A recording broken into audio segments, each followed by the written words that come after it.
ಹೆತ್ತವರು ಮತ್ತು ಮಕ್ಕಳ ನಡುವೆ ಸಂಬಂಧಗಳು ತೆಳುವಾಗ್ತಾ ಇದೆಯಾ? ಕರುಳಬಳ್ಳಿ ಸಂಬಂಧ ಬಿರುಕು ಬಿಡ್ತಾ ಇದೆಯಾ? ಅಪ್ಪ ಅಮ್ಮ ಎಂಬ ಸಂಬಂಧ ತನ್ನ ಭಾವನಾತ್ಮಕ ಪರಿಧಿಯಿಂದ ಹೊರಬಿದ್ದು ಲಾಭ ನಷ್ಟಗಳ ಲೆಕ್ಕಾಚಾರದಲ್ಲಿ ತೂಗ್ತಾ ಇದೆಯಾ ಎಂಬೆಲ್ಲ ಪ್ರಶ್ನೆಗಳನ್ನು ಈ ವಿಡಿಯೋ ನಿಮ್ಮೊಂದಿಗೆ ಕೇಳಿಯೇ ಕೇಳುತ್ತೆ. तारीख तक कराना पड़ेगा हमें, या तो आप 20 तारीख से पहले आ जाओ.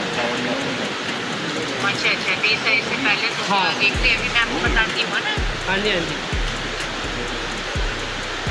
अच्छे से हो गया ना सारा काम? हाँ बिल्कुल अच्छे से हो गया.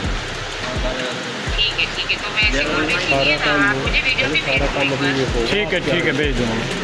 आपके आने पे होगा सारा काम. हाँ बाकी तो आप आ लोगे जब होगा ना. ये संस्कार हुआ है, अभी तो संस्कार हुआ है. ವೀಕ್ಷಕರೇ, ಇದು ಎಡಿಟರ್ಸ್ ಪಿಕ್. ಇದು ಹರಿಯಾಣದ ಸೋನಿಪತ್ನಲ್ಲಿ ನಡೆದ ಅಂತ್ಯ ಸಂಸ್ಕಾರದ ದೃಶ್ಯ. 74 ವರ್ಷದ ಶಿವಚರಣ್ ರಾಮ್ ರತನ್ ಗುಪ್ತಾ ಅವರ ಅಂತ್ಯ ಸಂಸ್ಕಾರ ಇದು. ಇವರು ಮುಂಬಯಿಯ ಮಾಜಿ ವಸ್ತ್ರ ವ್ಯಾಪಾರಿ. ಇವರಿಗೆ 3 ಹೆಣ್ಮಕ್ಳು. ಎಲ್ಲರನ್ನು ಚೆನ್ನಾಗಿ ಓದಿಸಿದ್ದಾರೆ, ಉನ್ನತ ಶಿಕ್ಷಣ ನೀಡಿದ್ದಾರೆ, ಅತ್ಯಂತ ಮುದ್ದಾಗಿ ಬೆಳೆಸಿದ್ದಾರೆ. 2 ಹೆಣ್ಮಕ್ಳು ಸರ್ಕಾರಿ ಶಾಲಾ ಶಿಕ್ಷಕಿಯರಾಗಿದ್ದಾರೆ. ಆದರೆ ಅವರು ನಿರೀಕ್ಷಿಸಿದಂತೆ ಎಲ್ಲವೂ ನಡೆಯಲಿಲ್ಲ. ಕಳೆದ 1.5 ವರ್ಷಗಳಿಂದ ಇವರು ಮತ್ತು ಇವರ ಪತ್ನಿ ಮೀನಾ ಗುಪ್ತಾ ವೃದ್ಧಾಶ್ರಮದಲ್ಲಿದ್ದರು. ಸೋನಿಪತ್ನ ಸಮಾಜ ಕಲ್ಯಾಣ ಶಿಕ್ಷಾ ಸಮಿತಿ ವೃದ್ಧಾಶ್ರಮದಲ್ಲಿ ಇವರಿಬ್ಬರು ಬದುಕ್ತಾ ಇದ್ದರು.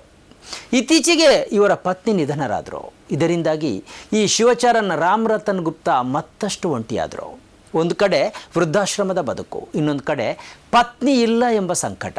ಇದರಿಂದಾಗಿ ಅವರು ತೀವ್ರವಾಗಿ ಬಳಲಿದ್ದರು. ಆಗಸ್ಟ್ 4ರಂದು ಮುಂಜಾನೆ 3 ಗಂಟೆಗೆ ನಿಧನರಾದರು. ಇವರ 3 ಹೆಣ್ಣು ಮಕ್ಕಳಲ್ಲಿ ಹಿರಿಯ ಮಗಳು ಅನಿತಾ ನೇಪಾಳದಲ್ಲಿ ಶಿಕ್ಷಕಿಯಾಗಿದ್ದಾರೆ. 2ನೇ ಮಗಳು ನಿಶಾ ಉತ್ತರ ಪ್ರದೇಶದ ಅಜಂಗಢದಲ್ಲಿ ಬದುಕ್ತಾ ಇದ್ದಾರೆ. 3ನೇ ಮಗಳು ಪ್ರಿಯಾ ಮುಂಬೈಯಲ್ಲಿದ್ದಾರೆ. ತಂದೆಯ ಅಂತ್ಯಕ್ರಿಯೆಗೆ ನೇರವಾಗಿ ಬರಲು ತಮಗೆ ಸಾಧ್ಯ ಇಲ್ಲ ಎಂದು ಅವರು ವೃದ್ಧಾಶ್ರಮಕ್ಕೆ ತಿಳಿಸಿದರು. ನೇಪಾಳದಲ್ಲಿರುವ ಹಿರಿಯ ಮಗಳು ಆನ್ಲೈನ್ನಲ್ಲಿ ಈ ವೃದ್ಧಾಶ್ರಮಕ್ಕೆ 5,100 ರೂಪಾಯಿಯನ್ನು ಕಳುಹಿಸಿಕೊಟ್ಟರು. ಅಂತ್ಯಕ್ರಿಯೆ ನಿರ್ವಹಿಸುವಂತೆ ವೃದ್ಧಾಶ್ರಮದ ಸಿಬ್ಬಂದಿಗಳಲ್ಲಿ ಕೇಳ್ಕೊಂಡ್ರು. ಅಂತ್ಯ ಸಂಸ್ಕಾರದ ಸಮಯದಲ್ಲಿ 3 ಹೆಣ್ಮಕ್ಳು ವಿಡಿಯೋ ಕಾಲ್ ಮೂಲಕ ಅಂತ್ಯ ಸಂಸ್ಕಾರವನ್ನು ವೀಕ್ಷಿಸಿದರು. ವಿಡಿಯೋ ಕಳುಹಿಸಿಕೊಡಿ ಎಂದು ಸಿಬ್ಬಂದಿಗಳಲ್ಲಿ ಕೇಳ್ಕೊಂಡ್ರು. ಇನ್ನೆಷ್ಟು ಸಮಯ ತೆಗೆದುಕೊಳ್ಳುತ್ತೆ, ನಮಗೆ ಸ್ನಾನ ಮತ್ತು ಊಟ ಮಾಡಬೇಕು ಎಂದು ಓರ್ವ ಮಗಳು ಅಂತ್ಯ ಸಂಸ್ಕಾರ ನಡೆಸುವ ಸಿಬ್ಬಂದಿಗಳಲ್ಲಿ ಪ್ರಶ್ನೆಯನ್ನು ಹಾಕಿದರು. ಮೊದಲು ಅಂತ್ಯ ಸಂಸ್ಕಾರದ ಅಸ್ಥಿಗಳನ್ನು ಕಾಪಿಡುವಂತೆ ಕೇಳಿಕೊಂಡರು. ಆ ಬಳಿಕ ನಮಗೆ ಅಲ್ಲಿಗೆ ಬರಲು ಸಾಧ್ಯ ಇಲ್ಲ, ನೀವೇ ಗಂಗೆಯಲ್ಲಿ ಅಸ್ಥಿಯನ್ನು ವಿಸರ್ಜಿಸಿ ಎಂದು ವಿನಂತಿಸಿದರು. ವೃದ್ಧಾಶ್ರಮದ ಸಿಬ್ಬಂದಿ ಮತ್ತು ಸ್ಥಳೀಯರು ಸೇರಿ ಅಂತ್ಯಕ್ರಿಯೆ ನಿರ್ವಹಿಸಿದರು. ಹಿರಿಯರು ಮತ್ತು ಕಿರಿಯರ ನಡುವೆ ಸಂಬಂಧಗಳು ಸಡಿಲವಾಗ್ತಾ ಇರೋದಕ್ಕೆ ಈ ಒಂಟಿ ಘಟನೆಯನ್ನು ಉದಾಹರಣೆಯಾಗಿ ತೆಗೆದುಕೊಳ್ಳೋದು ಸೂಕ್ತ ಅಲ್ಲದೇ ಇರಬಹುದು. ಆದರೆ ಭಾರತದಲ್ಲಿ ಹಿರಿಯರು ತಮ್ಮ ಮನೆಯಲ್ಲಿ ಸೊಸೆ ಮತ್ತು ಮಕ್ಕಳಿಂದ ಹಿಂಸೆಗೆ ಒಳಗಾಗ್ತಾ ಇದ್ದಾರೆ ಎಂಬುದು ಸುಳ್ಳಲ್ಲ. 2024ರ ವರದಿಯಲ್ಲಿ ಸುಮಾರು 7% ವೃದ್ಧರು ಹೀಗೆ ಮನೆಯಲ್ಲಿ ಹಿಂಸೆಗೆ ಒಳಗಾಗ್ತಾ ಇದ್ದಾರೆ ಎಂದು ಹೆಲ್ಪ್ ಏಜ್ ಇಂಡಿಯಾ ವರದಿ ತಿಳಿಸಿತ್ತು. 60 ವರ್ಷಕ್ಕಿಂತ ಹೆಚ್ಚಿನವರಲ್ಲಿ ಸುಮಾರು 6% ಜನರು ಹಿಂಸೆ ಅನುಭವಿಸ್ತಾ ಇದ್ದಾರೆ ಎಂದು ಹೇಳಲಾಗಿದೆ. ಕರ್ನಾಟಕದಲ್ಲಿ 10% ಮಂದಿ ಹಿಂಸೆಗೆ ಒಳಗಾಗ್ತಾ ಇದ್ದಾರೆ. ಮಧ್ಯಪ್ರದೇಶ ಮತ್ತು ಮಹಾರಾಷ್ಟ್ರದಲ್ಲಿ ಅತಿ ಹೆಚ್ಚು ಹಿಂಸಾ ಪ್ರಕರಣಗಳು ನಡೆದಿವೆ.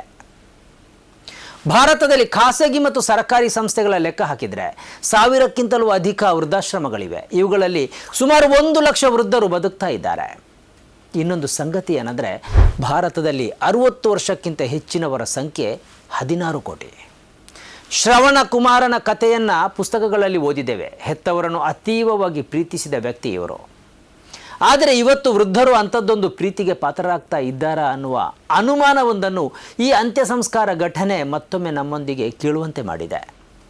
ಹಿರಿಯರನ್ನು ಗೌರವಯುತವಾಗಿ ನಡೆಸಿಕೊಳ್ಬೇಕು. ವೃದ್ಧ ಹೆತ್ತವರಿಗೆ ಛೇ ಎಂಬ ಪದವನ್ನು ಬಳಸಬಾರದು ಎಂದು ಕುರಾನ್ ಹೇಳುತ್ತೆ. ಹೆತ್ತವರು ಮಕ್ಕಳೊಂದಿಗೆ ಮುನಿಸಿಕೊಂಡ್ರೆ ಅಂತಹ ಮಕ್ಕಳು ಸ್ವರ್ಗ ಪ್ರವೇಶಿಸಲಾರರು ಎಂದು ಪ್ರವಾದಿ ಹೇಳಿದ್ದಾರೆ. ಹೆತ್ತವರೇ ನಿಮ್ಮ ಸ್ವರ್ಗ, ಹೆತ್ತವರೇ ನಿಮ್ಮ ನರಕ ಎಂದು ಧಾರ್ಮಿಕ ಶಿಕ್ಷಣಗಳು ಹೇಳಿಕೊಡುತ್ತೆ. ನಮಗೆ ಅರಿವಿಲ್ಲದಂತೆಯೇ ನಮ್ಮ ಸುತ್ತಮುತ್ತ ಸಂವೇದನಾರಹಿತ ಪೀಳಿಗೆಯೊಂದು ನಿರ್ಮಾಣ ಆಗ್ತಾ ಇದೆಯಾ ಎಂಬ ಪ್ರಶ್ನೆಯೊಂದಕ್ಕೆ ಶಿವಚರಣ್ ರಾಮ್ ರತನ್ ಗುಪ್ತಾ ಅವರ ಅಂತ್ಯ ಸಂಸ್ಕಾರ ವೇದಿಕೆಯೊಂದನ್ನು ಒದಗಿಸಿದೆ.